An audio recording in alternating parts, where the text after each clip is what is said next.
Sosial media bukan sekedar aplikasi. Ia lahir dari kebutuhan paling dasar manusia. Ingin didengar, ingin diakui, dan ingin merasa tidak sendirian. Di balik layar yang menyala, ada harapan sederhana bahwa di luar sana ada seseorang yang mau membaca, membalas, dan hadir. Selamat datang di channel kami, Ngetek, ngobrolin santai tentang teknologi. Pada awalnya, sosial media diciptakan untuk mendekatkan yang jauh.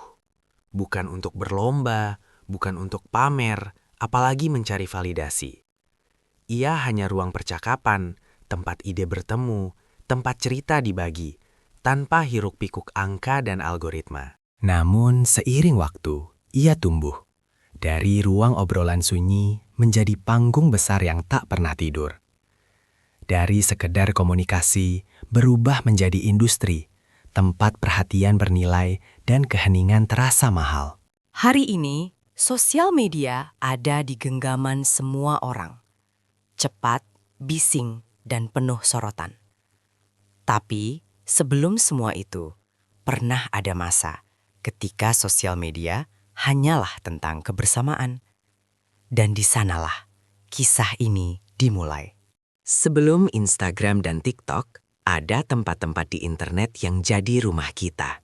Bukan cuma aplikasi, tapi komunitas. Inilah 5 sosial media jadul yang kini terlupakan. Nomor 5.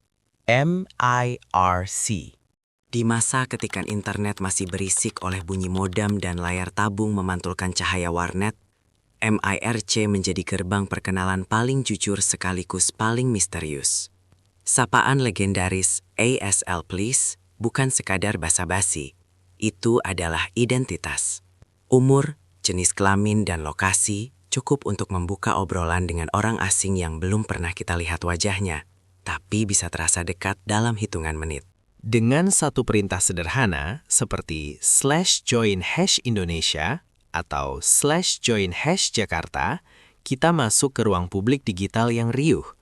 Channel-channel itu seperti alun-alun maya. Ada yang bercanda, curhat, debat, bahkan jatuh cinta. Dari hobi musik, game, sampai diskusi receh tengah malam. Semua bercampur tanpa algoritma, tanpa filter, hanya teks dan kecepatan jari. Tak ada foto profil, tak ada bio. Yang ada hanya kata-kata. Anonimitas membuat segalanya terasa lebih bebas, sekaligus penuh teka-teki. Kita membayangkan siapa lawan bicara kita, suaranya, ekspresinya, dunianya. MIRC mengajarkan bahwa imajinasi bisa lebih kuat daripada visual. Keseruannya tak berhenti di obrolan. Ada kepuasan teknis saat mengetik perintah, /nick untuk ganti identitas, /mask untuk menyelinap ke percakapan pribadi. Bagi sebagian orang, IRC adalah tempat belajar bahasa internet pertama, sebuah literasi digital sebelum istilah itu populer. Dan tentu saja, semua itu tak bisa dilepaskan dari vibes warnet. Deretan komputer, kursi plastik, timer billing, dan teriakan, "Mas, nambah sejam." MIRC bukan cuma aplikasi, ia adalah pengalaman kolektif generasi 2000-an. Bagi yang lebih geek, MIRC bahkan jadi laboratorium kreativitas. Scripting dan bot dibuat untuk menyapa otomatis, menjaga channel, atau sekadar pamer skill.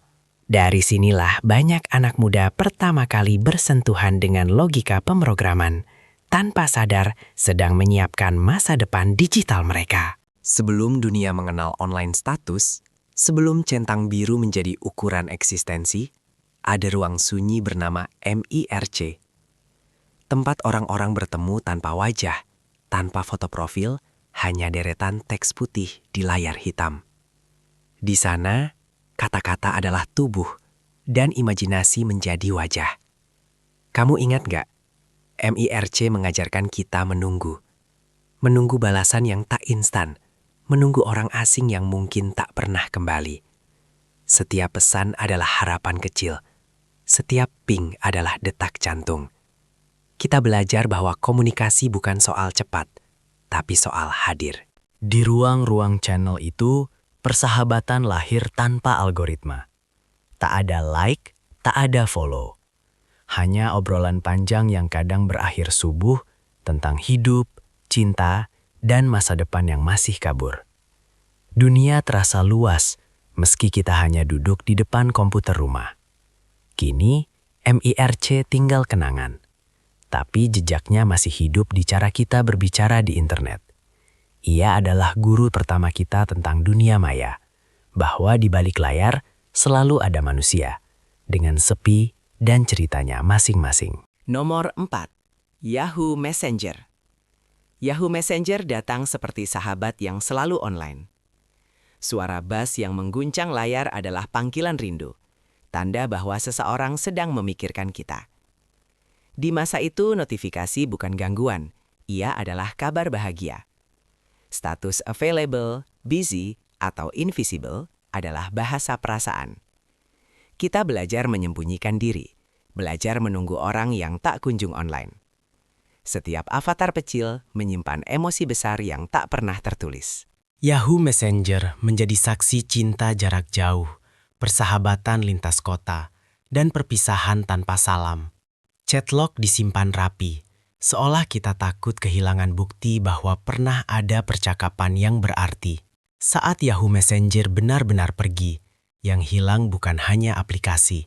Yang hilang adalah era ketika obrolan terasa personal, lambat, dan penuh perhatian. Ia mengajarkan kita bahwa koneksi bukan tentang bandwidth, tapi tentang rasa. Nomor 3. MySpace. MySpace adalah panggung pertama bagi banyak jiwa muda. Di sana, setiap profil adalah pernyataan diri, musik favorit, latar hitam, font berantakan, dan lagu yang otomatis memutar. Semua adalah teriakan, inilah aku. Tak ada template rapi, tak ada estetika seragam. MySpace liar, berisik, dan jujur. Ia memberi kebebasan penuh meski harus mengorbankan kenyamanan. Kreativitas tumbuh tanpa batas, tanpa aturan algoritma.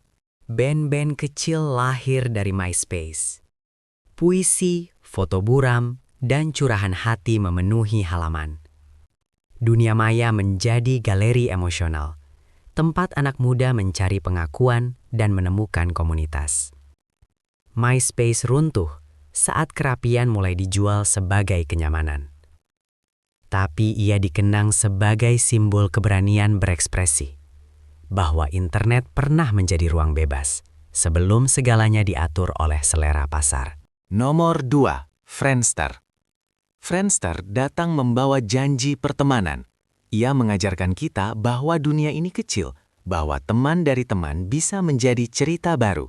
Profil sederhana, testimonial jujur, dan foto yang sering gagal upload. Di Friendster, kita belajar memperkenalkan diri dengan hati-hati. Satu foto, satu bio, dan satu testimonial bisa menentukan kesan. Pertemanan terasa nyata, meski hanya lewat layar. Friendster adalah jembatan dari dunia nyata ke dunia digital. Ia tak sempurna, sering lambat, sering error. Tapi justru di sanalah kita belajar sabar dan menghargai proses. Ketika Friendster tergeser, ia meninggalkan pelajaran penting, bahwa media sosial bukan tentang pamer, tapi tentang hubungan. Tentang mengenal, bukan sekedar dilihat. Nomor 1. Kaskus. Kaskus bukan sekadar forum. Ia adalah warung kopi digital, tempat orang berkumpul, bercanda, debat, dan berbagi cerita. Dari yang receh sampai yang serius, semuanya punya ruang.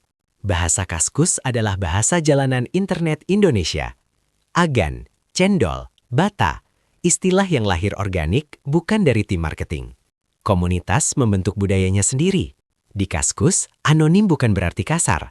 Justru banyak solidaritas lahir dari ketidaktahuan identitas. Kita membantu tanpa pamrih, berdiskusi tanpa pamor. Kaskus tidak lahir dari gedung besar Silicon Valley. Ia lahir dari kerinduan. Kerinduan seorang mahasiswa Indonesia yang sedang kuliah di Amerika. Jauh dari tanah air, jauh dari bahasa ibu, jauh dari obrolan khas kampung halaman. Dari jarak itulah, sebuah ruang pulang diciptakan. Kaskus menjadi tempat orang Indonesia berkumpul tanpa harus saling mengenal wajah. Di sana, logat daerah bertemu, candaan khas Nusantara hidup, dan rasa senasib tumbuh perlahan. Internet bukan lagi asing, ia terasa seperti warung kopi di ujung gang. Kini, Kaskus mungkin tak lagi di puncak. Tapi sejarahnya tak bisa dihapus. Platform besar Indonesia yang lahir dari keresahan anak bangsa di negeri orang. Ia membuktikan bahwa identitas bisa tumbuh di mana saja, asal ada rasa ingin menyambung sesama. Meski Kaskus tak lagi seramai dulu, tapi ia tetap monumen penting sejarah internet Indonesia. Bukti bahwa sebelum media sosial modern, kita sudah tahu cara menjadi komunitas. Itulah 5 sosmed jadul yang mungkin pernah mewarnai hidup kalian yang generasi X atau millennials. Buat para Gen Z mungkin terdengar asing ya. Selanjutnya mau bahas apa lagi nih? Silahkan tulis di kolom komentar ya. Terima kasih sudah menonton.